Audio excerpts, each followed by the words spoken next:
교회가 이와 같이 행하는 것은 기본적으로 그 가정이라고 하는 것이 소중하다는 것을 다시 한번 생각하고 그 가정에서 이렇게 사랑을 그 이루면서 살아가는 것을 일깨우자라고 하는 이제 숨은 뜻이 있습니다.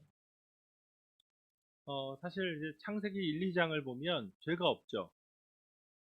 창세기 1, 2장의 이 죄가 없는 모습을 보시면 여기가 하나님 나라의 모형이라는 것을 이제 기억을 하셔야 됩니다. 그러니까 한 번도 구현된 적이 없는 세상을 보여줘요. 창세기 1, 2장. 남자와 여자가 하나였던 것, 그리고 평등했던 것, 그런 세상은 다시금 인류 문화가 지금까지 내려오면서 존재한 적이 없습니다. 모두 다 힘을 갖거나 권력을 갖거나 부를 축적하거나 그런 사람이 뭔가 주도권을 갖고 다스리고 지배했지, 이 평등한 사회, 또 뭐 이런 요새 젠더 갈등이 한국 사회에 심하니까 그렇게 평등한 사회에는 한 번도 경험한 적이 없거든요. 그런데 우리가 창세기 1, 2장을 보면서는 남자와 여자가 평등했다, 평등하다라고 얘기하잖아요. 이게 하나님 나라의 모형입니다. 그 중에서도 하나님께서 1장에서 보시기에 아름다운 세상을 창조했습니다. 그런데 놀랍게 2장에서 바로 한 장 지났는데 나오는 말이 있죠. 사람이 독처하는 것이 혼자 있는 게 하나님 보시기에 좋지 않다는 얘기입니다. 다 좋게 지었는데 좋지 않아요. 창조가. 그럼 이제 리모델링 들어가는 거죠. 그래서 하나님이 만들어 놓으신 것이 이제 하와. 그래서 아담과 하와에게 하나님이 가정을 선물로 주십니다. 인간이 자기가 필요한 걸 느낀 게 아니라 하나님이 보시기에 좋지 않았다라는 평가입니다. 그래서 그 성경은 인간이 살아가면서 그 제도나 문화나 이런 것들을 수정해야 된다는 것을 얘기합니다. 좋지 않은 것들이 나타나면 그것들을 보완하고 그게 율법인 거거든요. 어쨌든 하나님이 최초로 만드신, 그러니까 1, 2장에 죄가 없는 하나님 나라 시절에 하나님이 만들어 놓으신 유일한 제도는 가정입니다. 그러니까 가정에서 그렇게 사랑하고 가족끼리 화목한 게 하나님 나라의 모습인 거죠. 그렇기 때문에 신약에서도 모든 용어를 가족 용어로 바꿉니다. 하나님을 아버지라고 부르고 우리 구원받은 사람들을 형제와 자매, 가족 용어로 다 바꿨어요. 이게 하나님 나라거든요.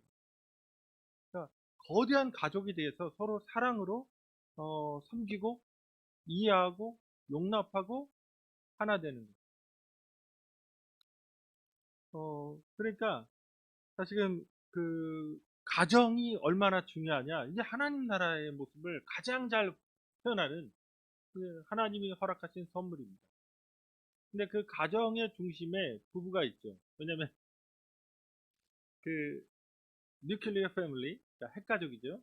핵가족이라고 하는 것은 그 대가족은 최소한 3, 4대가 같이 모여서 하는 거지만 그 핵가족은 핵이라고 하는 건 일종의 원자가 있고, 그쵸? 원자가 있고 그 주위에 전자가 이제 도는 거잖아요. 그런 모델이니까 그 중심에 부부가 있고 그 자식들, 전자, 그러니까 자식들이 이렇게 있는 형태. 그래서 핵가족이라고 부르는 것이고. 그러니까 이제 가정의 시작은 부부다, 라고 하는 판단입니다. 그러니까 가정의 중심이 부부이기 때문에 실제로는 부부 학교도 하지만 이제 큰 교회 같은 데서 어버이 학교 뭐 이런 거 할 때 다 핵심은 애들 문제든 뭐 부부 문제든 핵심은 다 부부 문제예요. 부부가 어떻게 살았냐에 따라서 자식들의 모습이 달라지는 거니까. 그런데 현실적인 가정이 그러면 성경에서 나오는 이런 원만한 가정 혹은 온전한 가정이냐? 그렇지 않을 가능성이 아주 높죠. 저번에도 말씀드렸지만 지금 우리나라 이혼 인구가 한 500만? 4, 500만 된다고 하는 거에다가 거기에 별거가 10분의 1이죠. 그러니까 결혼한 부부의 10분의 1이 뭐 어떤 특정한 이유들이 있겠지만 한 10분의 1이 별거. 근데 그것보다도 더한 건 어, 그 유명한 얘기가 있잖아요. 뭐 박미선이 뭐 후배 신봉선이죠. 어, 외국인 만나서 결혼하라고. 그랬더니 그 신봉선이 아니 언니 그 선배님 어, 대화가 되지 않잖냐고 그랬더니 박미선이 했던 얘기가 결혼하면 어차피 말 안 한다고. 뭐 이런 얘기. 그러니까 정서적으로 이미 끊어져 있고 대화하지 않고 서로 갈등하는 그런 상황이 아주 많습니다. 거기다가 이혼이나 그러면 별거의 문제 중에서 가장 큰 게 뭐냐? 그 가정 통계 같은 걸 내거든요. 5년마다 한 번씩. 2012년에 나왔고 2017년에 나왔는데 제가 이제 2017년 자료도 봤는데 별반 다르지 않습니다. 그러니까 가장 큰 이유가 배우자의 외도입니다. 뭐 이거 관련해서는 예화가 하도 많아가지고 어쨌든 그러니까 오늘 본문에서 하나님 나라의 왕이신 예수님께서 간음에 대해서 말씀하시는데 이 간음이 자신의 가정과 남의 가정을 지키란 얘기예요. 그러니까 예수 그리스도를 믿는다고 하는 것이 자신의 삶에서 많은 변화를 가져오거든요. 예수 믿기 때문에 이렇게 삶을 살아야 되고 이렇게 변화를 받아야 되는데 그게 가정 생활의 모습에서도 특히 배우자의 관계에서도 이제 드러난다는 겁니다. 오늘 예수님께서는 서기관과 바리새인의 의보다 나은 것을 말씀하시죠. 그러니까 그 당시 문화, 그 당시의 도덕적이고 종교적인 가르침보다도 그리스도인은 더 나은 모습으로 삶을 살아내야 된다. 이게 예수님의 가르침입니다. 그래서 오늘 간음하지 말라라고 하는 이 10계명의 제 7계명에 대해서 예수님이 해석해 주시고 가르쳐 주시는데 이 말씀을 따라서 주님이 원래 원하셨던 그 가정의 모습을 다시금 생각하면서 우리가 가정생활을 어떻게 할지에 대해서 결단하고 다짐하는 그런 시간을 갖고자 합니다. 첫 번째로 예수님은 간음을 잘못된 욕망으로 재정의하십니다. 이제 그러면 간음하지 말라 오늘 얘기하잖아요. 그럼 간음이 도대체 뭐냐 할 때 간음은 다른 남자와 결혼한 여자가 성관계를 갖는 것을 얘기한 겁니다. 지금 이제 개념을 잘 정의하셔야 돼요. 성경에서 간음하지 말라는 어, 남성이 결혼을 한 여성, 그러니까 약혼이든 결혼이든 한 배우자가 존재하는 여성과의 관계를 가진 경우를 얘기합니다. 그러니까 매춘이라든가 아니면은 이혼이라든가 과부와 관계를 가진 거는 아니에요. 간음의 그 케이스에 들어가지 않습니다. 그러니까 미혼 여성과 혹은 뭐 성매매를 한 것이 간음이 아니에요. 여기서 얘기하는 지금 여기서 얘기하는 간음은 둘 다 가정을 갖고 있는 거예요. 가정을 갖고 있는 그런 상태입니다. 그러니까 기본적으로 그렇게 되면 배우자가 있는 여성과의 관계가 이게 왜 심각해지냐? 실은 아이가 출산하게 돼 있어요. 그럼 사생아죠. 사생아가 출산하면 그 대대로 한 가문이 갖고 있던 그런 재산이 다른 사람의 그 자녀에게 넘어가잖아요. 그렇죠? 이게 되게 위험한 그 범죄입니다. 중범죄로 여겨져서 고대근동, 이스라엘뿐만 아니라 고대근동에서는 이건 사형에 처하는 것으로 우리가 잘 알듯이 그 요한복음 7장 53절에서 8장 11절까지 있는 가늠하다 현장에서 붙잡혀온 여인 보면 돌로 진짜 쳐 죽이려고 했잖아요. 가늠은 그 당시에 상당히 그 위중한 범죄였습니다. 그런데 어, 그러니까 오늘 여기에서 여자를 보고 여성을 보고 음욕을 품는다 할 때 그 여자라는 단어가 문맥상 간음이라고 하기 때문에 이거는 그 기혼 여성입니다. 배우자가 있는. 그러면 제 7계명은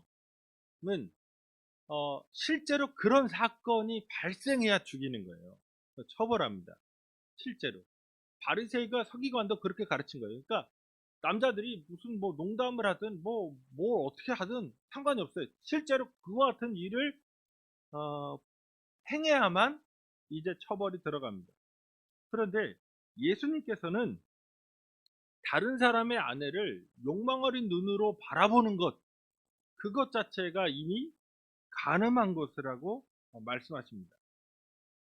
이게 하나님 나라의 법이에요. 이렇게 되면 뭐가 차이가 있냐면 이 세상의 어떤 법도 사람의 마음과 감정을 법제화하지 않아요. 법이라고 하는 건 어떤 특정한 행동이 벌어져야만 처벌하거든요. 그런데 예수님은 훨씬 더 들어간 겁니다. 그런 행동하지 않아도, 그런 자세, 그런 태도만 가져도 이미 간음이다. 이건 어느 나라의 법에도 그렇게 할 수가 없죠. 감정과 태도를 가지고 처벌한다? 예수님만 그와 같이 말씀하셨어요. 이 중에서 또 이제 우리가 오해하는 것들이 있는데, 음욕을 품고 바라본다, 본다라는 이 용어예요. 여기서 두 가지 해석이 이제 있었습니다.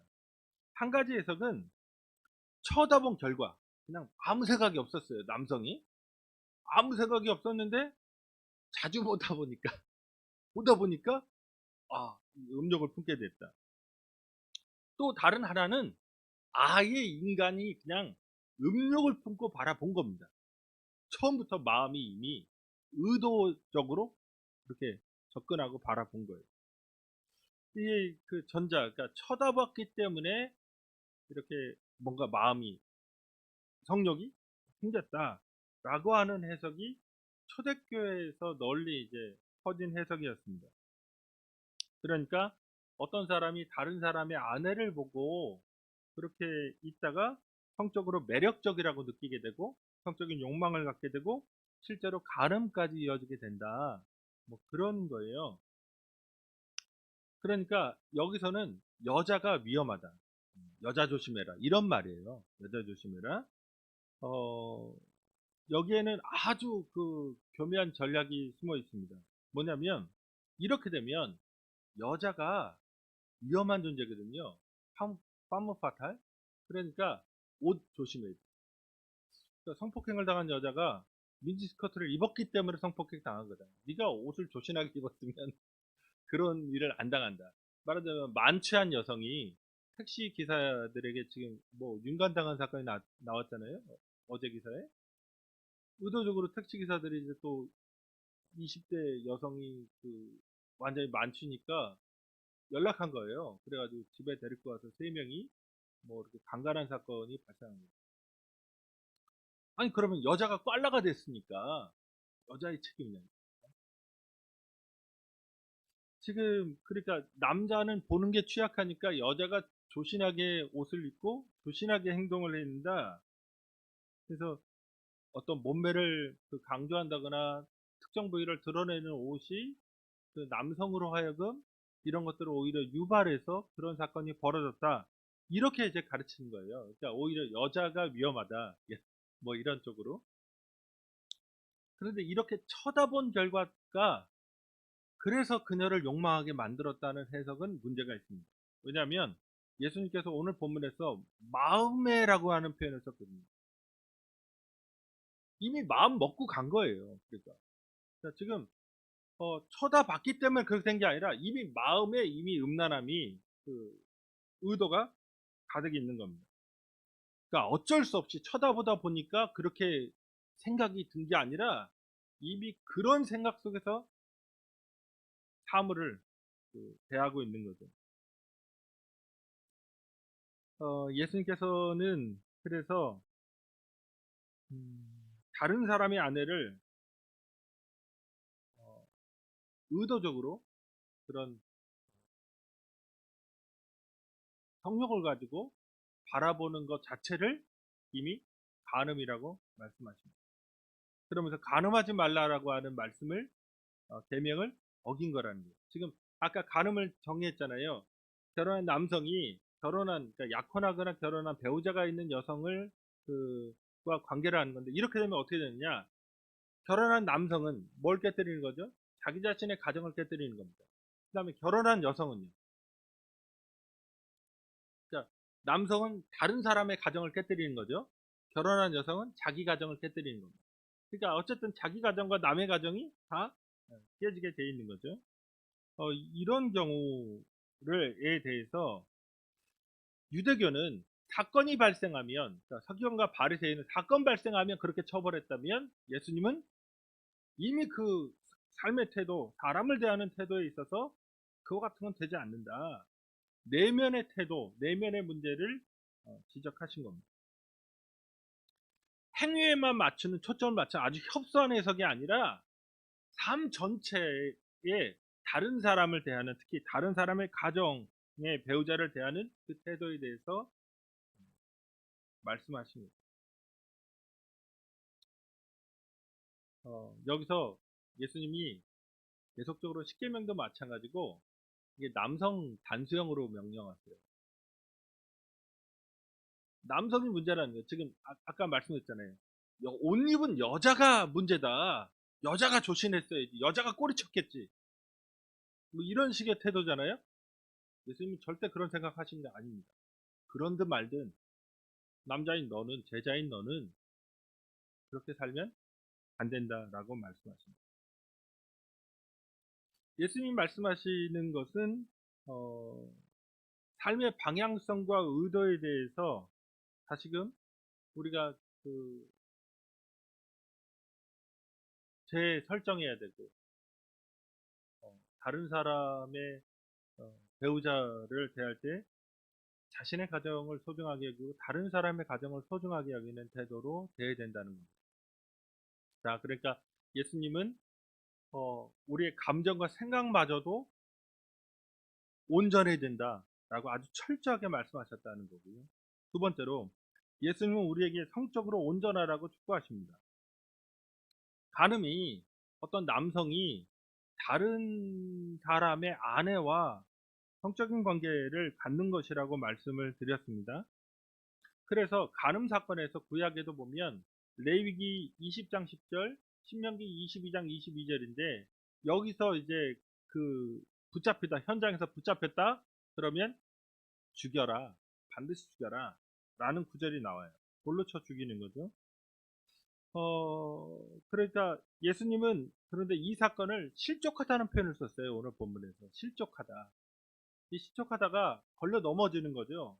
쓰러지는 거, 넘어지는 겁니다. 그러니까 이런 경우는 어떤 중한 범죄로 인해서 사회적인 명예라든가 그 삶이 어려워지는 것을 얘기하는 그런 표현입니다.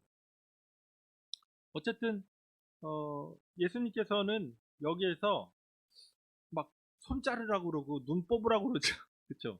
그런데 야, 교회에서 이렇게 가늠하다 잡히면 돌로 쳐 죽여라 이런 얘기를 안 하세요.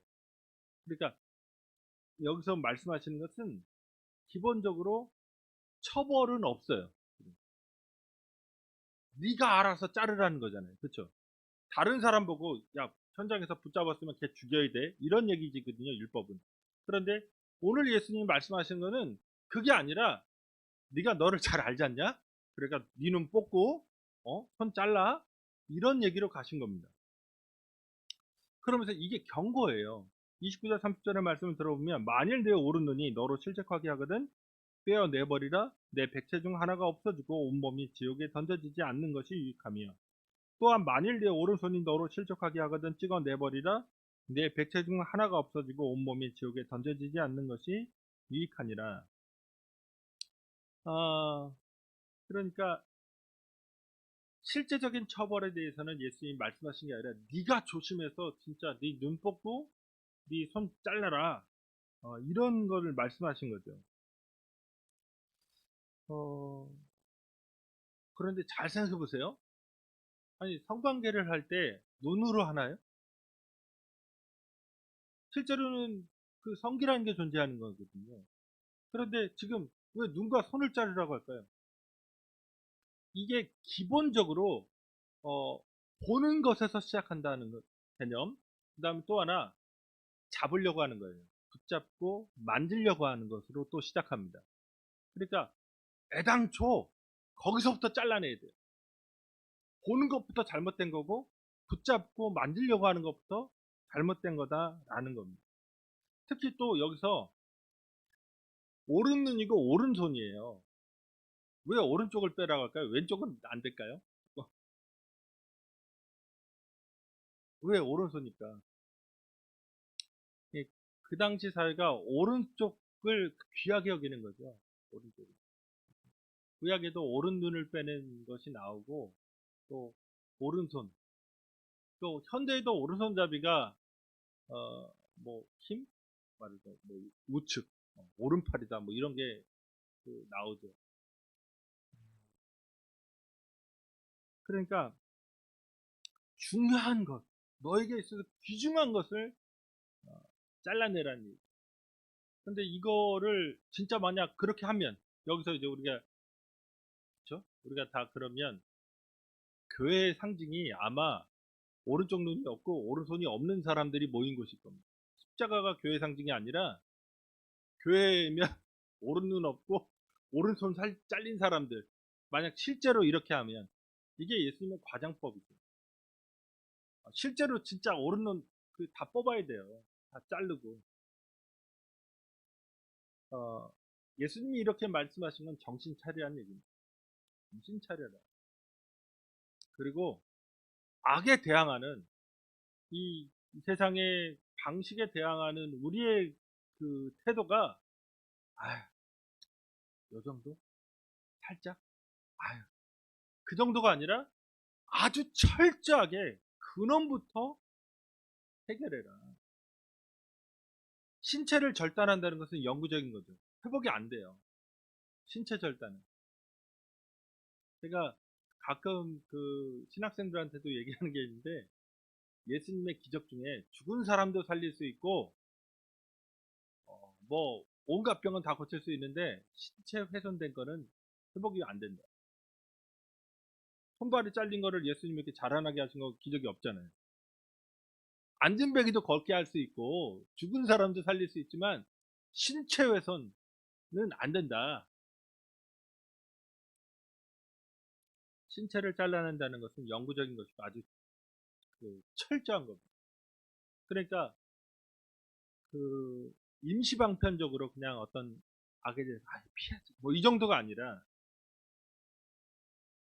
아주 철저하게 남성과 여성과의 관계에 있어서 새롭게 정립해야 된다. 이게 하나님 나라의 모습이다. 이렇게 예수님께서는 제자들이 자신의 가정을 온전하고 철저하게 지켜나가기를 원하십니다. 세 번째로 이 성적으로 온전하지 않고 탐욕과 불건전한 상상 속에서 살아가는 결과는 영원한 심판이라는 겁니다. 자, 예수님이 지금까지 이 본문에서 강조하신 게 있어요. 첫 번째가 뭐였냐면 바리새인과 서기관들은 어떤 사건이 일어나야 그걸 처벌하겠다고 딱 그 7계명을 들이댔지만 예수님은 감정과 생각조차도 하나님 나라의 법에 맞게 살아야 된다는 거예요. 감정과 생각도. 그게 훨씬 더 나아가십니다. 그 다음에 두 번째로는 간음이라는 악행에 대해서 대하는 것이 일시적이고 임시방편적으로 하는 게 아니라 철저하게 오른눈 뽑고 오른손 자르는 그런 아주 철저한 근본적인 것부터 해결해야 된다 라고 하는 쪽으로 예수님이 엄격하게 말씀하셨다는 거예요. 그 다음에 예수님의 말씀에서 이 심판이 얼마나 혹독한 거냐 그러면 그렇게 안 살면 어떻게 되냐 지금 제 7계명은 사형이라고 하는 레위기나 신명기 계명이 죽이라는 거잖아요. 근데 그 정도가 아니에요. 오늘 예수님은 다시 또 지옥을 들고 나오죠. 지옥에 던져진다. 그러니까 잠시 이 세상 안에서 처벌받는 그 정도가 아니라 이렇게 나의 가정, 남의 가정에 대해서 소중하게 여기고 그렇지 않으면 지옥 간다라고 말씀하신 거죠. 여기서 이제 지옥이라고 하는 것이 게헨나거든요. 저번 주에도 나왔는데 이제 설명 안 드렸는데 이게 흰놈의 골짜기에서 유래한 말입니다. 그러니까 예루살렘의 서쪽과 남쪽에 있는 골짜기인데 그 구약 성경에 보면 여기서 바알 숭배했던 사람들이 자기의 아들, 딸을 그, 그 몰렉 같은 그 이방신에게 바치면서 불태운 거거든요. 불길로 지나가게. 그러니까 그 사람은 살타는 냄새, 막 이런 인신제사 드렸던. 그러니까 사람이 그 얼마나 비명질렀겠어요. 그 이제 페니키아의 그런 것도 있는데 인신제사를 어떻게 드리냐면 바알 숭배죠. 금송아지 같은 거 있잖아요. 그러니까 만들어요. 서로 송아지 같은 거 만들어서 그 안에다 사람을 집어넣어요. 그 다음에 밑에서 불을 떼요. 불을 떼면 그 안에서 죽겠죠. 타 죽겠죠. 그런데 그 타 죽을 때 비명을 지를 거 아니에요. 그럼 그 송아지 입에다가 이렇게 확성기처럼 구조를 이렇게 반을 해가지고 그게 송아지가 막 오막 이렇게 그 엄청나게 막 울부짖는 것 같은 음향이 나오게 그런 그런 거. 그러니까 사람이 죽을 때 그 살타고 막 비명 지르는 그런 게 진짜 끔찍하잖아요. 그러니까 지옥이 그런 곳이라는 겁니다. 진짜 너 그렇게 그런 일 당한다. 여기서의 문제 만이 아니라 영원한 너의 생명의 문제가 달려 있다. 그러니까 철저하고 조심해야 된다라는 말입니다. 그러니까 단순히 눈 뽑히고 손 잘린다는 얘기가 아니에요. 지옥 간다. 영원한 생명, 하나님과의 관계 이런 것들이 끊어진다. 그러니까 은밀하게 배우자가 아닌 다른 이성을 생각하고 탐욕적인 생각을 부풀리는 것, 상상하는 것의 유일한 결과는 지옥이다. 그리스도인의 삶이라고 하는 것이 그렇죠. 이 예수님의 말씀에 철저하게 순종하는 겁니다. 예수님이 하나님의 아들이시고 우리의 구원자이시고 그분이 유일한 구원의 길이라고 우리가 고백하기 때문에 예수님의 말씀대로 살지 않으면서 우리에게 다른 길, 구원의 길이 있을 거라고 생각하는 것은 그렇게 상상하는 것은 정말 있을 수도 없는 얘기죠. 그러니까 그 성적으로 부정한 생각을 아예 그 뿌리채 버려야 된다는 얘기입니다. 자신의 배우자 외에 다른 특히 다른 가정을 갖고 있는 여성에 대해서 무슨 성적으로 야릇한 상상이나 그런 생각, 감정을 갖고 있는 것 자체가 안 된다. 그래야 하나님 나라 들어갈 수 있다. 그래야 영원한 구원과 생명을 얻을 수 있습니다. 주님의 말씀을 무시하고 사는 것이 지옥, 영원한 파멸이라는 얘기입니다. 그러니까 다른 차원으로 하나님 나라에 들어갈 수 있는 사람은 자신의 가정을 지키고 다른 사람의 가정도 지키려고 하는 사람이 하나님 나라에 들어가는 것이고 하나님 나라는 그런 곳이라는 거예요. 그러니까 우리 교회가 아까도 얘기했지만 왜 그렇게 폰 안 먹느냐. 핵심은 나의 가정과 남의 가정이 다 소중하게 둘 다를 다 배려해야 된다는 얘기입니다. 이 세상에서 성적으로 욕망하고 사랑하고 함께 향유하도록 하나님이 주신 건 배우자밖에 없습니다. 그러니까 그리스도인의 온전한 가정은 서로를 향해 지향하고 서로를 섬기는 그런 가정인 거죠. 앞서 말씀드렸듯이 가정이라고 하는 것이 하나님 나라를 가장 잘 드러내는 하나님께서 세우신 겁니다. 인간이 만든 게 아니라 하나님이 세우신 거의 유일한 그래서 딱 교회 두 가지 얘기하거든요. 하나님이 세우신 기관 제도는 가정, 교회 둘 다 하나님 나라의 모형이죠. 교회도 하나님 나라를 잡니다. 가정도 하나님 나라의 모형. 그런데 예수님께서 이렇게 말씀하신 것은 제자들이 얼마나 연약한 것을 알기 때문에 이렇게 말씀하십니다. 그럼에도 불구하고 주님은 우리의 가정이 더욱더 사랑으로 하나 되기를 원하십니다. 하나님은 사랑이시고 하나님의 나라는 사랑으로 다스려지는 나라이기 때문에 그렇습니다. 예수님은 불법이 아니라 거룩함과 신실함과 사랑을 원하십니다. 우리의 가정이 그렇게 특별히 오늘은 진짜 남성에게 하신 말씀이죠. 그렇습니다.